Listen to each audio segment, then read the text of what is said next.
Right, folks. One moment. I'm just trying to open the PPT. Apologies for the delay.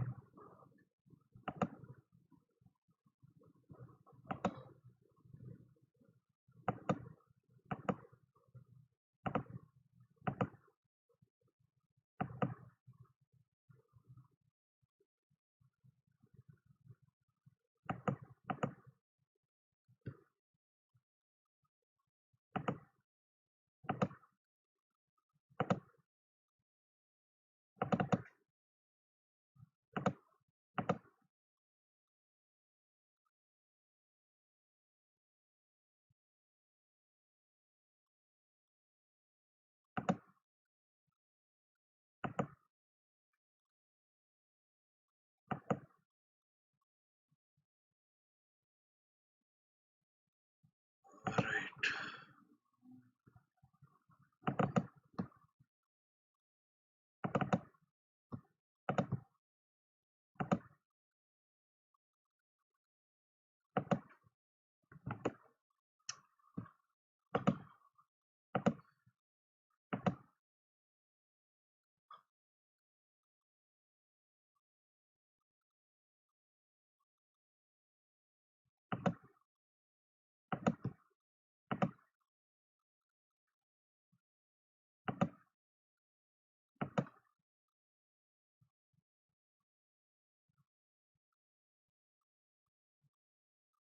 For those of you who don't know me, my name is Achyut. I am a 2018 graduate from XLRI Jamshedpur. During my time at XLRI, I won more than 8 national level case study competitions, and I'm currently working in a HR strategy designing role with a startup. My verbal scores were as follows. In CAT, I had 99.8 percentile. In XAT, I had 99 percentile. And in GMAT, I had a raw score of 42, which roughly translates to a global score of 99 percentile. I have prior teaching experience with NGO where I taught in orphanages, and I'm currently a verbal faculty with Unacademy. And I also take sessions on decision making, which is for that. I also teach how to crack GDPI and VAT for B school admissions and other aspects of B school life. Right. For those of you who are planning to join Unacademy subscription, there are many things that you benefit from joining Unacademy subscription. First is the fact that you can join. We have multiple batches that are starting at various points of time, and you can join uh, these batches and according to what stage of preparation you are in. For those of you who are perhaps at a more advanced stage, and you can join a later batch. For those of you who are slightly new to the preparation, you can join an earlier batch. And at all points of time, you've got batches that are starting on different topics as well. Other than that, the best advantage of an academy is that you can schedule the classes according to what suits you best, right? So the learning doesn't have to be restricted to certain times of the day. So for those of you who are juggling a full-time job or who are in the last year of undergrad and you might be hard pressed to find time for learning for these entrance exams, the best part with an academy is that you can learn whenever you want. So for example, if you get free in the middle of the night, in the middle of the afternoon, or early mornings, you can open the app, check out, open up lessons, open up videos, and you can start learning from them, and the learning never stops. Secondly, we have got classes in multiple languages. So we have covered almost 14 different Indian languages and of course English as well. So you can learn in whatever language suits you best, right? And then of course during the live classes on the app we have interaction with the educators, so you can ask doubts, you can answer live polls, you can see where you stand in the leaderboard compared to other students, and also you can inbox any of the educators on the Unacademy app and you can get doubts cleared even after the class is over. So that means at any point of the day when you have a doubt, you can immediately inbox any of the educators and get your doubts cleared. So therefore the doubt clearing also never really stops. And then of course we have numerous live tests and quizzes on our platform that you can attempt and in order to see your state of preparedness for the exam. And once you write the test, you get detailed reports and that give you analysis on what your level of preparedness is, what your accuracy level is, where you stand with respect to other people, and and detailed insight of how good or what areas of improvement are there necessary in your preparation, in your preparedness. And of course, you can download all the PDFs and the learning material that have been uploaded by the educators on the platform. And so, yeah, I think that's about it. So if you feel that you wish to buy an subscription for an academy, you can, as you can see, we have various plans. You can either buy just for a month, or you can buy for 3 months or 6 months or 12 months or for 2 years. 2 years and 12 months makes sense for those of you who might be planning to attempt an exam next year or next to next year. Now, as you can see, the cost effectiveness of these plans increases drastically. In For 1 month, it is 3,000. It's 3,150. For 3 months, it comes to 7,875, which is per month cost of 2,600 rupees. On the other hand, the 6 months plan, which costs just 12,000, works out to a per month cost of 2,000 rupees. And the 12 months plan is even cheaper. It costs just 1,300 rupees per month, and the 24 months plan, it costs just 18,000, costs 788 rupees per month. That is less than the cost of two large pizzas. So as you can see, it makes sense to go for the 12 months plan or the 24 months plan because they're absolutely cost effective. And additionally, on top of this, in case you wish to buy an Unacademy subscription, you can use my code Achyut. It's given at the bottom, ECHYUT. It's quite simple, 6 letters. It will get you flat 10% off on the already super cheap prices that we have. So your 12 months plan, which is originally 17,000 rupees, comes down to 15,000, and your 24-month plans come down from 21,000 to 18,000. So you can see there's a massive 10% savings on any plan that you wish to buy. Additionally, you can also share this with your friends and family members in case they wish to join an academy for a different exam preparation. Maybe you might know somebody who's planning to join for NEET, somebody for UGC, somebody for JE. You can share it with all of them and ask them to use this, and it will help them get a flat 10% off as well. Right. So now that we have discussed, let's come to the main exam, the first exam that I would like to discuss, which is CMAT. One moment, folks.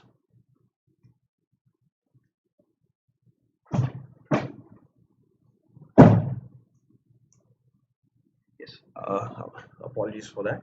So the first exam is CMAT. Now CMAT is very popular with MBA students who are planning to join MBA colleges, local MBA colleges, government colleges, and Tier 2B schools. So the CMAT structure is typically, it has four sections, each have 25 questions, and each all the questions have equal weightage. Now the four sections are GK, quants, LRDI, and verbal. And so you have about 3 hours, so which is 120 minutes, sorry, 180 minutes to solve these 100 questions. And CMAT is generally considered to be a relatively easy exam because the questions, as we'll see, are not very difficult. So CMAT is an excellent exam if you find CAT to be quite tough, right? So let's look at some of the questions that came in the 2020 paper, right? So this is an RC passage that came in this year's CMAT. So let's quickly go through it. The reformer must know that what moves people is the authentic life, not mere writing. The newspaper and journals that Tilak and other reformers ran, the books they wrote, sold little but had enormous effect. Their writing was known to reflect and be just an extension of their exemplary lives. It was the authenticity of their lives which lent weight to their message, to their example. All knew that their lives were an integral whole. They were not moral in public and lacking in private, or vice versa. They were not full of pious thoughts and sacred resolution within the walls of a temple only. A writer who is merely entertaining his readers, even one who is merely informing them, can do what he wants with the rest of his life. But the writer who sets out to use his pen to reform public life cannot afford such dualities. Here is the testimony of one great man about the influence of another, Lokmanya Tilak. I believe that an editor who has anything worth saying and who commands a clientele cannot easily be hushed. He delivered his finished message as soon as he was put under duress. Tilak spoke more eloquently from the Mandalay fortress than through columns of the printed Kesari.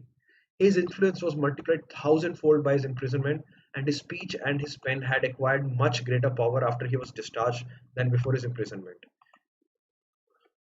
By his death, we have been editing his paper without pen and speech through the sacred resolution of the people to realize his life's dream. He could possibly have done more if he were today in flesh preaching his view. but critics like me would perhaps be still finding fault in the expression of this or that. Today, his message rules millions of hearts which are determined to raise permanent living memorial by the fulfillment of his ambition in their lives. So, as you can see, this RC passage seems to be talking about how writers who wish to make a change can make a change, how they have to be an integral part of the things that they write. And the example is given of the freedom fighter Lokmanya Tilak, and we have given how this this gentleman and the other freedom fighters used to make influence from by the speeches that they made and by the things that they published, right? So we've got a rough idea of what the passage is about. Now let's look at the first question. Tilak's messages were most effective when he delivered them through editorials, after his death, before his imprisonment, or when he delivered in speeches. Now, when were there's a part where it says when they're most effective, right? His influence, right? Tilak spoke more eloquently from the Mandalay fortress than through the columns of the printed Kesari. So, meaning his speeches were more eloquent than the written columns that he had in some newspaper called the Kesari, right? Additionally, it also says that his influence was multiplied uh, after than before the imprisonment. So, his being imprisoned by the Britishers actually lent more weight to his words. It lent more power. In fact, the effect of his speeches was multiplied by the fact that he was jailed and then discharged than the effect that was there before he was jailed, right? So it says that it cannot be before his imprisonment because it clearly shows that it was after his imprisonment. So you can eliminate option number C. After his death, not so much. It was there. When he delivered them through editorials, no. It was not through his editorials, but it was rather through his speeches. It clearly says that his speeches were most effective, especially after he was released from the prison. So, and this was more than what the effect he had through his editorial. So we can clearly say D when delivered in speeches is the right answer here. So Tilak's messages were most effective when delivered in speeches. So this is, as you can see, it's a quite a straightforward question. Now let's look at the second question. Which of the following is the result of Lokmanya Tilak's exemplary life? Okay. People resolved to fulfill his life dreams. The newspaper edited by him did not incur monetary loss. He was put in jail in Mandalay. The books written by him are useful. Now the fact is that let's see here. The fact is we're trying to see what is the result of his exemplary life. What was the main outcome of him living such an extraordinary life? It cannot be the fact that his newspaper did not incur monetary loss, because this seems such a small thing. The fact that his newspapers did not lose money is such a small thing to consider in the larger scheme of things, right? So we can eliminate option number B. Was it him being put in jail in Mandalay? Now, is the fact that he was put in jail the biggest outcome of his extraordinary life? No, right? It's like what he managed to do that put him in jail. So it's a secondary output. Now, the books written by him are useful and people resolve to fulfill his life dreams. Clearly, A is the right answer because people they resolved to do his life stream, right? People have been so inspired by his life that they are still trying to fulfill Lokmanya Tilak's life dreams. So clearly, that should be the result of his exemplary life. Additionally, we can also, so this should be the right answer. By and another thing that occurred to me, one of the ways that we could have eliminated option number B and option number D is by the fact that these things have not been explicitly given in the paragraph. Nowhere do we know for a fact whether the newspapers edited by Lokmanya Tilak made a loss or did not incur a loss, or whether they incurred a loss. We don't know. And point number four, were the books written by him useful or not?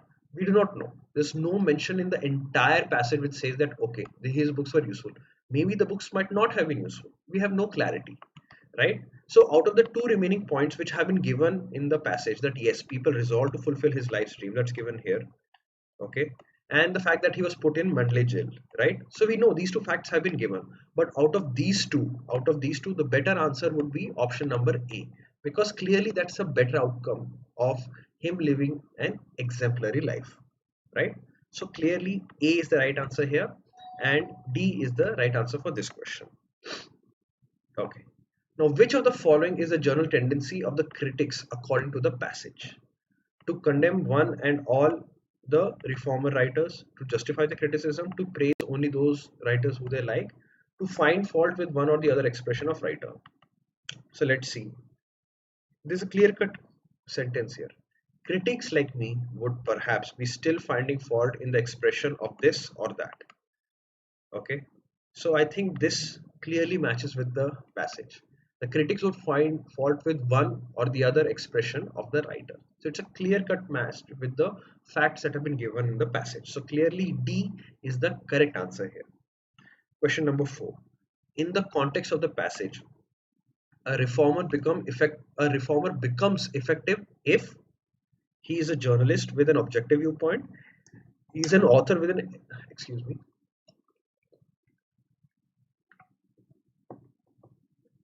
he's an author with an excellent style of writing, he's a good critic of social practices, or he's a person with consistency in his writing and lifestyle. Okay, now a reformer effectiveness we have been given, right? So somebody, so we're talking about writers who use the pen to reform public. They cannot afford dualities. Which dualities? About portraying a certain message in their writing and behaving in a certain manner in their real life. So this kind of duality cannot exist for authors who are trying to make a change or trying to reform the public, right? So that means the authors who are trying to become effective would have to have consistency in their writing and the lifestyle. They cannot have the duality that they live the life in a different way but they write something else. So if they write that okay, we should be good people, but the author is living a life in a bad manner, then they cannot be a reformist, because to be a reformist you have to practice what you preach, correct? So therefore D, as per the passage, has to be the right answer here. Okay, right. Now, which of the following types of writers can be moral in their personal life and lacking in their public life? Sorry. So clearly, so we can see the starting point of the second passage. A writer who is merely entertaining his readers, even one who is merely informing them, can do what he wants with the rest of his life. Meaning, the writers who are just entertaining the readers and nothing else, they're not trying to make a big change. They can do whatever they want. They can be moralistic in the writing, but their life can be moralistic, right? Sorry, yes. So let's see the options. Those who want to reform people, those whose writing is an extension of their exemplary life, those who want to lead an authentic life, those who want to entertain people. So therefore, it's these kind of people who can be moral in their personal life but lacking in public life, right?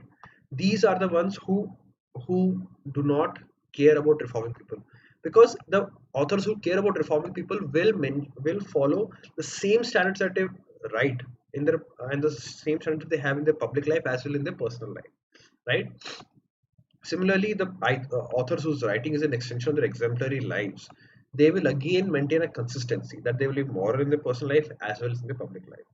Similarly, those who are going to lead an authentic life, they will be moral in their personal life and they will be moral in their public life. So these three kind of people cannot have double standards that have been mentioned here. Therefore, clearly D has to be the right answer here. In the context of the passage, which of the following statements about Tilak and the reformers is true? They were moral in private life but lacking in public life. No, we know this is not true, because reformers typically maintain consistency in their what they did in their private life as well as what they did in their public life. So this cannot be of an attribute of the reformers like Tilak. Okay, so we can eliminate A. Sorry. Very few people used to read the newspaper even from inside the jail. They were allowed to edit the newspapers even from inside the jail. Their influence on people was negligible. We can eliminate D as well, because clearly if they're reformers, that means they had a heavy influence on the people. So we can eliminate D. So D cannot be the answer. Now then we come to B and C. Excuse me. Excuse me. B says very few people used to read the newspaper even from inside the jail, and they were allowed to edit their newspapers even from inside the jail. The fact is that these reformers were making publishing the newspaper even when they were in the jail. So clearly, C has to be the better answer here. Okay, C has to be the better answer here. So clearly, for question number 6, C is the correct answer. Right? Okay. Now that was an example of a RC passage in CMAT. Now let's look at what kind of verbal ability questions were asked in the CMAT paper. The first is a simple spelling correction. Choose the correctly spelled word. We're talking about foreign. Now foreign, how is it spelled? We know that there's FO. So we can clearly eliminate this second option. Now among the other options, let's see which is a better answer here. FOREIGN. This I think is the right answer. It cannot be FOREIN because there is a G in foreign. So we can eliminate this as well. Now we're left with EI versus IE. Typically in foreign, for in it's EIN, like rain, REIGH, right? REIGN, right? Rain is REIGN, the reign of a king. So similarly foreign. So FOREIGN. So this is the right correct spelling of the word foreign, right? Then another verbal ability questions. In the following sentence, choose the nearest similar meaning word so that the meaning of the sentence may not change. Ritu asked Rashmi not to meddle in her affairs. This should be two, my mistake. Okay. Now Ritu is asking Rashmi to not meddle in her affairs. So meaning not to poke her nose in her affairs, right? Now out of these options, let's see which one best suits here. Enthuse, impose, interfere, cross. Now we're talking about the not to poke her nose in her face. So meddle is somewhat similar to interfere.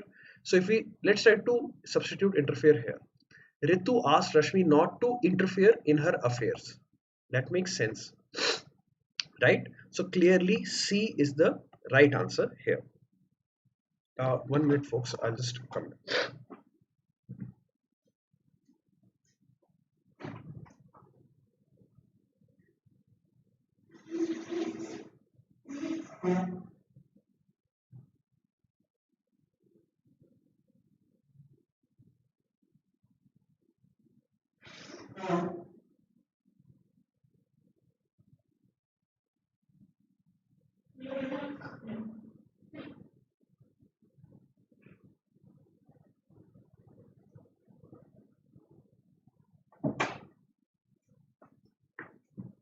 Yes. Sorry about that. So as we can see, C is the right answer for this question. Then let's look at the other verbal ability questions that have been were asked in the 2018 2020 CMAT paper. Again, there is a right now. Radha keeps an open house every weekend to teach yoga. What does the underlined word means? Now, Radha is keeping an open house every weekend to teach yoga. So, what does it mean when somebody keeps an open house? Does it literally mean that the doors are open? No, this is a phrase. What does the phrase mean? That everyone is invited. So, for example, if you conduct a seminar and you say that it's an open house, meaning that anyone who's interested in the seminar is welcome to attend it. Okay. Similarly, if you say that we have an open house party, that means anyone who wishes to attend the party and is interested in it, they're welcome to join. So when they say Radha keeps an open house every weekend, it means that she's welcoming all those who are interested. It does not mean that she's literally keeping the doors open. It's a phrase. Okay, so clearly A has to be the right answer here. Okay, then the appropriate meaning of stir up a hornet's nest would be. Now, what is a hornet? Hornet, as you know, is actually a bird, actually it's an insect that attacks human beings. It's like basically a bee. So if you disturb a bee's nest, you will get attacked, right? So similarly, in a hornet's nest, if you disturb it, you will create trouble for yourself. So therefore, when they say that he is stirring up a hornet's nest, that would mean that the person is trying to create a issue or trying to create trouble. So therefore, A is the right answer, right? Because like how, so you understand, right? when you see a bee's nest, a beehive, if you throw a stone at it, then the bees will get agitated and come out and bite you. In the same way, even a hornet's nest, if you disturb it, the hornets will come out and they'll sting you. So that means it's an action that will create trouble. So therefore, A has to be the right meaning of this particular phrase. Okay. Then, new metro rail project was commissioned yesterday at Hyderabad by the state railway minister. What is the opposite of the underlined word? So, when we know that the metro rail was commissioned yesterday, does this mean it was closed yesterday? Was it started yesterday? Was it finished yesterday? Or was it terminated yesterday? Right? So, typically, when you have, see, commissioned, like we know a newly commissioned officer, like we say that, right? Somebody who's joined the police force or the UPSC or the army, he's a newly commissioned officer, right? So what can that mean? Started, something that you have newly begun, right? When you're commissioning something, that means you're starting something. Similarly, when we say that I commissioned this project recently, meaning I started this project recently. So the government says that we commissioned the construction of the flyover, that means they started the construction of the flyover. So commission means started, right? It's very commonly used word. Then fill in the blanks with the appropriate words. One who believes in no government and therefore incites disorder in a state is called a Naxalite, autocrat, monarchist, and or an anarchist. A monarchist is someone who believes in having a king as a ruler, not having a democratic government. While on the other hand, we're looking for someone who incites disorder, who tries to create disorder. That is an anarchist. An anarchist is somebody who believes in creating trouble, who creating disturbance in a state, and they say that we do not believe in a government. So, for example, terrorist, for example, you can say that they have anarchist tendencies because they do not believe in the government, and because of that, they try to create disorder. So, the terrorists in Kashmir, they say that we do not believe in the government, and because of the fact that they do not believe in the government, they're trying to create disorders through bombings and things like that. So clearly, anarchist is the right meaning of this particular phrase, an anarchist. Okay. Then fill in the blanks with appropriate word or words. Confused and dash. Shyam fumbled to make sense of seemingly inconsistent statements. Dash the impatience of his listeners. Okay. Confused and okay. Now the thing is, uh, let's see which phrases can you the first option here is prostrate means to lie down on the ground. So can Shyam be confused in lying on the ground? Not really. Philosophical was can somebody be confused and philosophical? No, right? Then confused and incoherent means some when you're not clear. So for example, if I start doing like this, so you're not clear, I'm incoherent, my words are incoherent, right? I'm not clear. So that means so when you say confused and incoherent, that kind of makes sense that somebody is so confused that and that's why they're not speaking properly. So that it could be coherent, could be a possible option there, but let's look at the last one. Tired, confused and tired, yes, that also makes sense here. But let's look at the second blank. Second blank, we have listening to the impatience. So can you listen to the impatience of the listeners? Can you listen to the impatience? No, right? It's not something that you can listen to. So we can clearly eliminate option number one. It cannot be this option number one because it has listening to in it. Okay. Then overlooking is overlooking the impatience. That kind of makes sense. Okay. But because it cannot be confused and philosophical, grammatically it makes sense, but logically this option does not make too much of sense. Let's look at this one.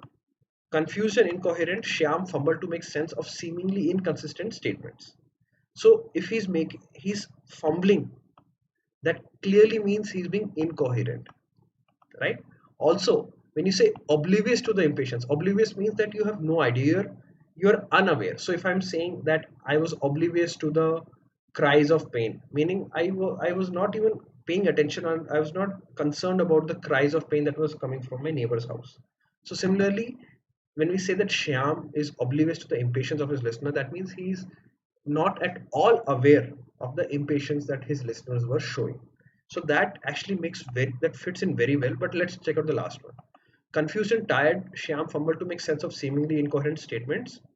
Hearing the impatience of his listener. You cannot hear or listen the impatience of anyone. It's not a sound, it's a state of mind. So clearly this cannot be the right answer. It's grammatically incorrect. The same way A is grammatically incorrect. Out of these two, C makes more sense when you fill in the blanks here.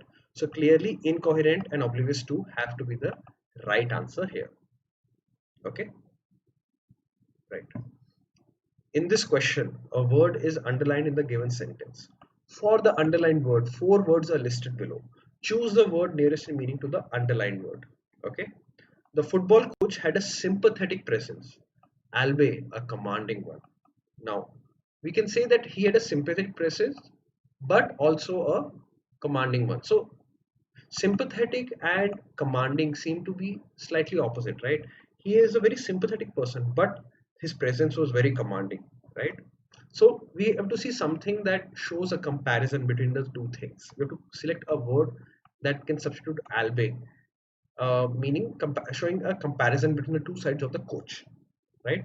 So not only, because, furthermore, and although. Now, although is more of a comparison. Furthermore just means an extension, right? It's not talking about a comparison between the two sides. It's a extension. Furthermore, a commanding one.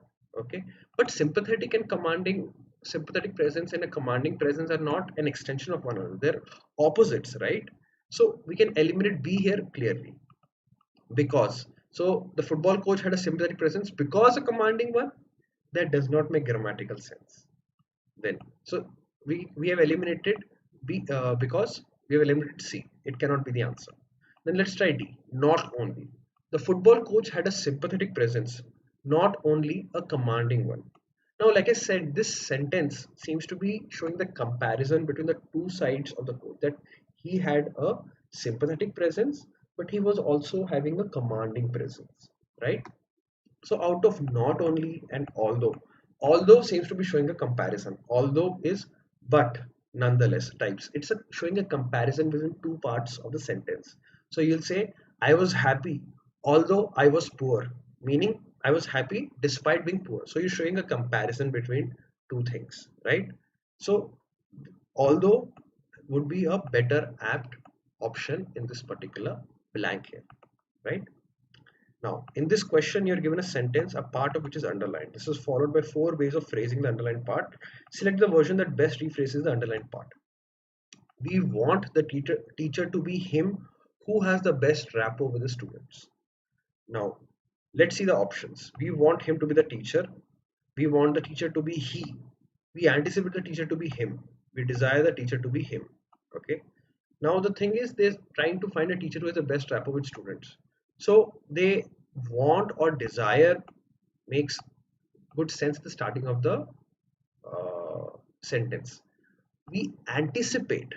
See, anticipate means you are expecting something to happen. Here, it's not that they're expecting that this will happen. They're wanting this to happen. There's a difference. There's no clarity whether they'll find a teacher who has good rapport with the students, right? But they want that, they would prefer to have someone who's good rapport with them, right? So clearly C cannot be the answer here. Now, out of the three other options, we want versus we desire. Okay, desire seems slightly inappropriate because desire is a very strong word. Okay, so I would say want would be a better fit in this particular case, but let's see all the options. We want him to be the teacher. Okay, now the thing is, there the sentence says that they're trying to find some teacher who has a good rapport. Well, we say we want him to be the teacher. It clearly means it's pointing to someone in specific, right? And that doesn't make sense overall. We want him to be the teacher who has the best rapport with the students. We want the teacher to be he who has the best rapport with the students. It will be, we want the teacher to be he who has. We want the teacher to be he. He meaning any person, and who has the best rapport with the students. So clearly B has to be the right answer here in this particular sentence. Okay, right. Now, next question. The question is a group of sentences marked A, B, C, D, and E. Arrange these to form a logical sequence. Okay. but there is some merit in it. Okay, and as distinct from consumption, the bifurcation of plan. Okay, insofar as it focuses attention on the development expenses in the budget, in artificial consumption budgeting. Okay. Hmm. Right. So clearly it can be either C or D. Actually, I think the sentences seem to be incomplete here. These are not complete sentences. Non-planned funds in the budget in artificial. Okay, so let's look at the next question for now. Rajiv's utopian idea was entertaining but not acceptable. What does the underlined word mean? What is an utopian idea? Utopian idea is essentially something that is a very idealistic thought process. So when we say utopian, so I say my utopian idea for India involves that India will not have any poverty. So it's a very idealistic and imaginary thought process, right? So when I say my utopian version, my utopian idea about India involves India without any poor people. So that means it's a very idealistic idea, but it's also imaginary, right?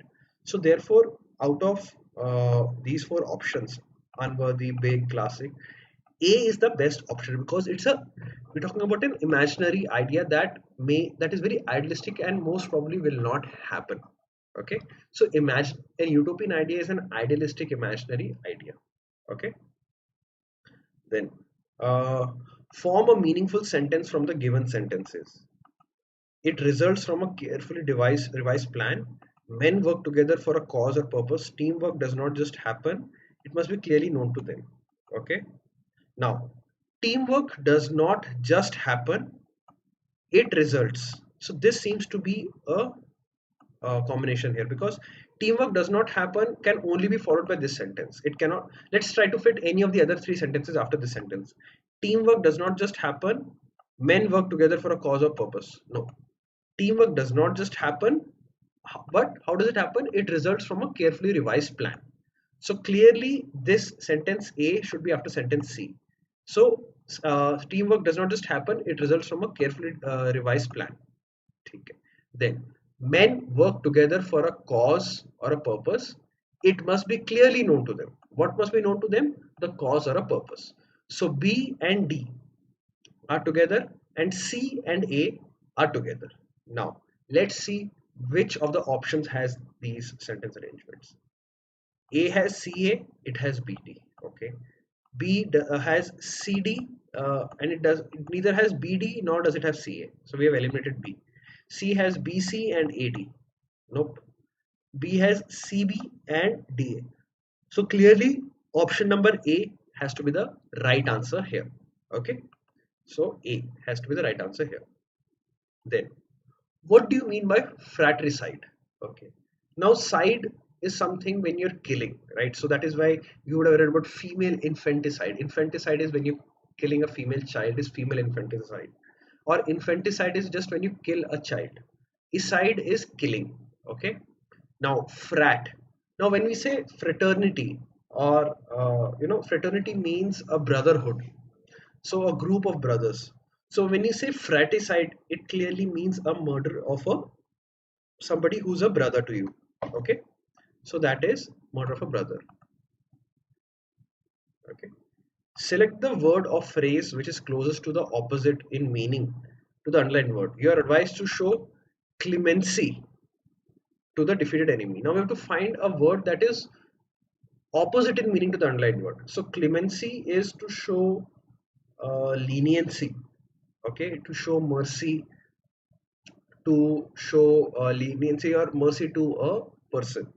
What is the opposite of mercy or leniency? Cruelty. So, out of these, mercy, kindness, leniency, the opposite of that would only be cruelty because when you're showing someone mercy or leniency, that is the same in meaning as the word. Similarly, kindness is also same as showing mercy. So, the only opposite word here would be cruelty. Okay, so B is the right answer here. Then fill in the blanks with appropriate words.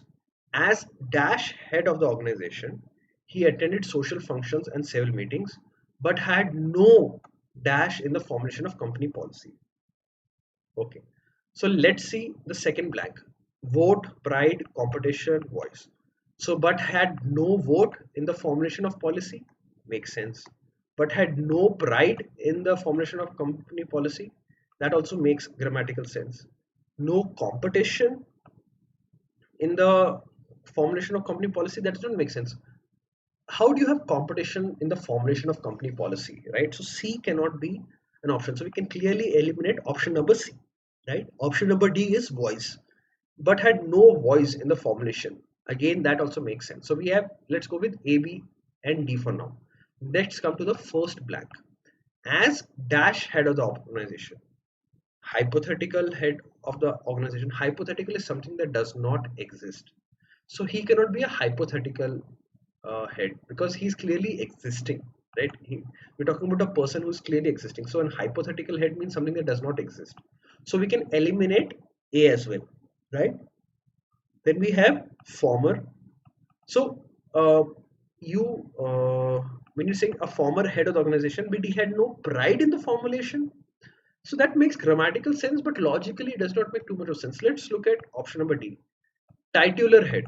A titular head is someone who is made, for example, if we talk about um, let's say there's a company and somebody, the owners make some, the owner of the company appoints someone as the CEO, but the owner still continues to run the company. In that case, we can say the CEO is the titular head, meaning he has a position that has been given to him, but he does not actually have responsibilities or powers to do anything, right? So, titular head makes more sense, and especially no voice in the formulation, right? That makes more sense than pride in the formulation of company policy. So, clearly, D would be a better option here. Okay, right. Okay, then sorry,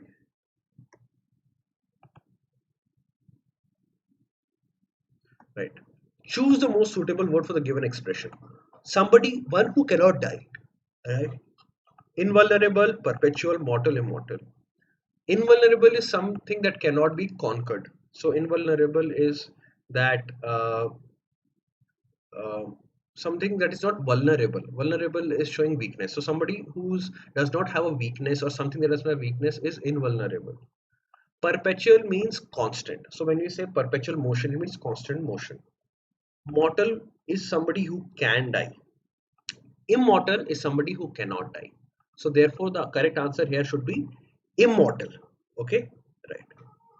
Uh, Fill in the blank with the appropriate word or words. Harris dash 13 pages when his laptop crashed. So is typing, okay, when his laptop crashed. Okay, is typing 13 pages when his laptop crashed. Had already typed when his laptop crashed. So when the laptop crashed, Harris had completed 13 pages, right?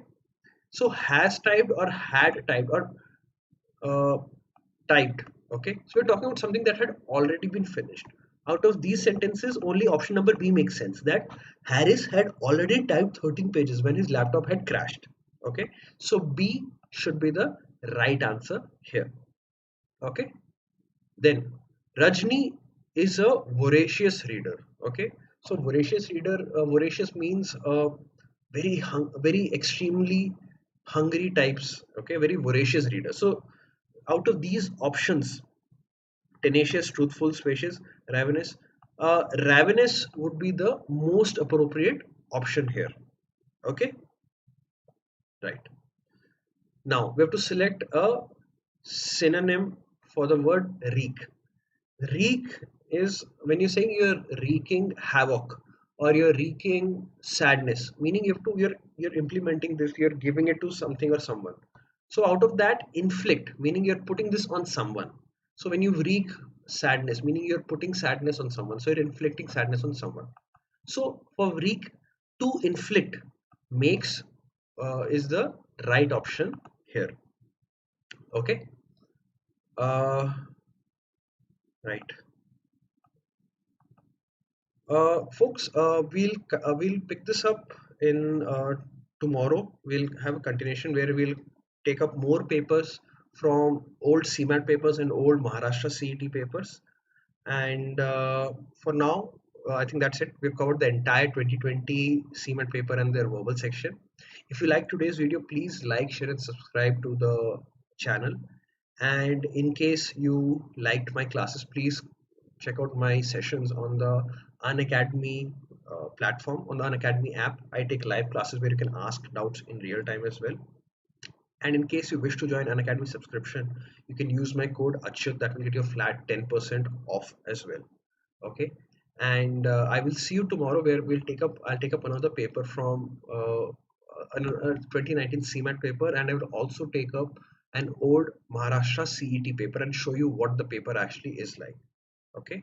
So I hope you had some understanding based on today's class of what the CMAT paper is like. All right. So I'll see you tomorrow for